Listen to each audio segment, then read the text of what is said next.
Naam, sasa Chadema yatuma ujumbe wa ghafla na walazima kwa Jaji Mkuu wa Tanzania, wataka kupewa majibu mara moja ya mbona kesi ya Tundu Lissu haiendelei na kwa nini tarehe za kuendelea kwa kesi hii ambayo wanadai ni kesi ya mchongo ya uhaini dhidi ya Tundu Lissu hazijawekwa wazi.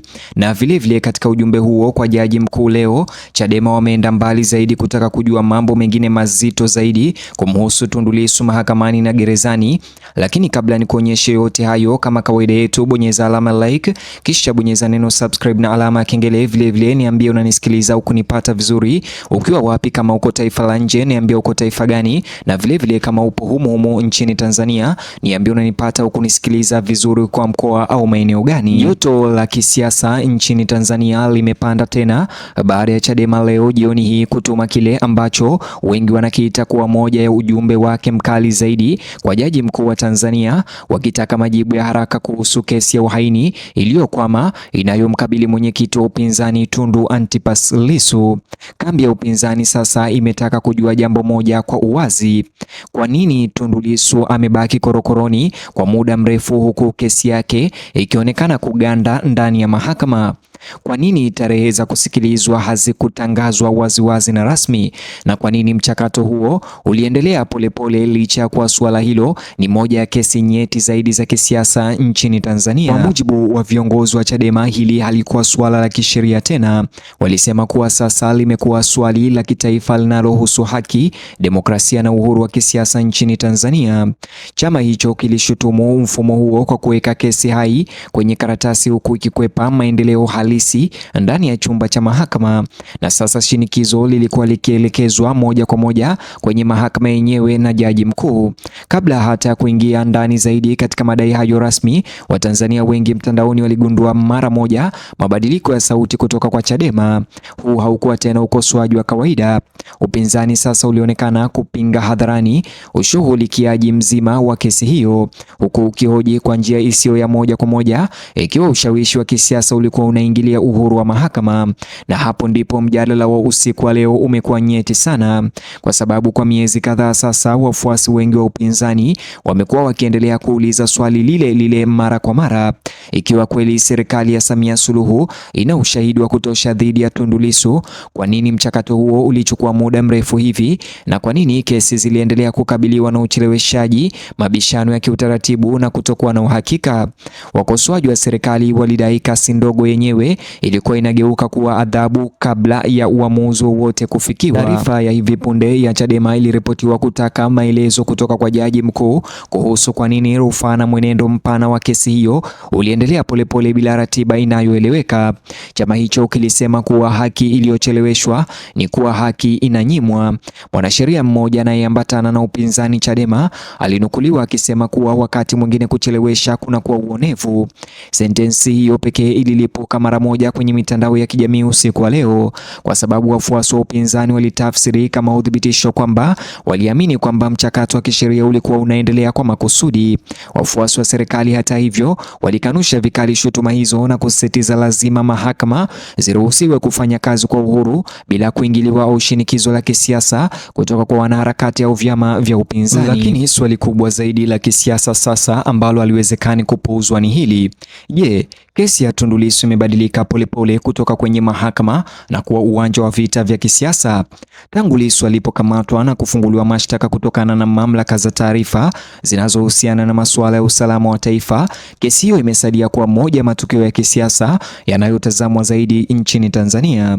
Makundi ya haki za kibinadamu za kimataifa, waangalizi wa kigeni, wanaharakati wa upinzani na wafuasi wa serikali wamekuwa wameendelea kufuatilia kila hatua kwa karibu, na sasa Chadema imekuwa inakuza lugha yake tena.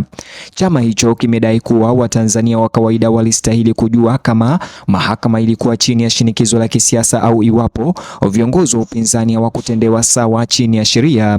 Shutuma hiyo ilikuwa na uzito mkubwa wa kisiasa kwa sababu ilihoji kwa njia isiyo ya moja kwa moja imani ya umma kwa taasisi za serikali. Wakati huo viongozi wa Chadema waliripotiwa kudai kuwa kuna nguvu za giza zinazohakikisha kesi inabakia ndani ya korido za kiutaratibu bila kufikia kusikilizwa kusikilizwa kwa maana, wakimaanisha kwamba kuna watu ambao wanasababisha Tundu Lissu azidi kubaki gerezani kwa sababu za kisiasa.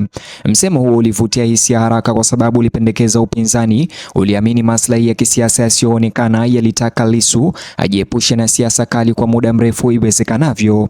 Bila shaka maofisa wa serikali hawakuwa wamekubali madai hayo hadharani.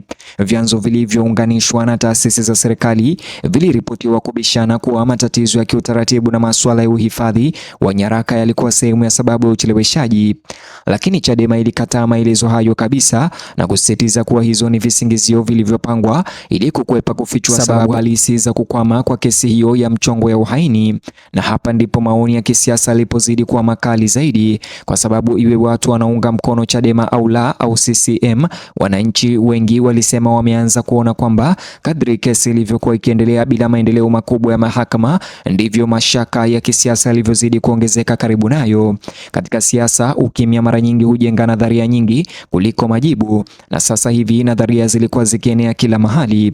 Baadhi ya wafuasi wa upinzani walidai ucheleweshaji huo ulikuwa wa kimkakati. Wengine waliamini mamlaka zinahofia matokeo ya kisiasa ya ama kumshtaki kikamilifu au kumwachilia kikamilifu Tundu Lissu haraka. Wakati huo huo, wafuasi wa serikali walisema upinzani ulikuwa unajaribu tu kuingiza siasa katika michakato ya mahakama kwa ajili ya huruma na tahadhari ya kimataifa. Lakini jambo moja ambalo karibu kila mtu alikubali usiku wa leo ni hili: kesi tayari ilikuwa kubwa kuliko mwanasiasa mmoja na tayari imecheleweshwa kwa muda mrefu. Ilikuwa sasa imekuwa ishara kwa wafuasi wa Chadema. Kesi hiyo iliwakilisha mapambano ya uhuru wa upinzani na nafasi ya kidemokrasia nchini Tanzania. Kwa watetezi wa serikali iliwakilisha utulivu wa kitaifa na heshima kwa taasisi za kisheria. Mgawanyiko huo uliendelea kukua zaidi kila siku. Jambo lingine kubwa lililotolewa na Chadema ilihusu uwazi. Wakati huo huo, sasa hivi washirika wa serikali wameendelea kusisitiza Tanzania kubaki inatawaliwa na sheria na utaratibu wa kikatiba, wakisema kwamba viongozi wa upinzani wanapaswa kuacha kugeuza kila mchakato wa kisheria kuwa propaganda za kisiasa. Lakini usiku wa leo maswali yaliendelea kuongezeka. Kwa nini kesi imechukua muda mrefu hivi? Kwa nini tarehe za kusikilizwa zilikuwa bado hazina uhakika? Je, mfumo ulikuwa ukifuata taratibu au kuna jambo kubwa zaidi lilifanyika nyuma ya pazia ya kisiasa? Hayo ndio maswali ambayo sasa yanatawala mazungumzo ya kisiasa ya Tanzania, na inatarajiwa ya kwamba jaji mkuu ataweza kujibu maswali haya aliyotumiwa ama kuulizwa na Chadema, na hadi majibu ya wazi yatatokea, shinikizo linalozunguka kesi hii haliwezekani kutoweka hivi karibuni. Ni hayo tu mtazamaji niliyokuandalia katika taarifa, habari au video hii. Nijuze maoni yako au mtazamo wako kuhusiana na maswali ambayo Chadema imetuma kwa jaji mkuu sasa hivi kuhusiana na Tundu Antipas Lissu. Vile mtazamaji, kumbuka kulike video hii kisha subscribe. Nimegundua wengi wenu mnatazama taarifa kabla ya kulike video. Ni muhimu sana ulike video hii alafu bonyeza box hicho kwenye screen yako kwa taarifa zaidi.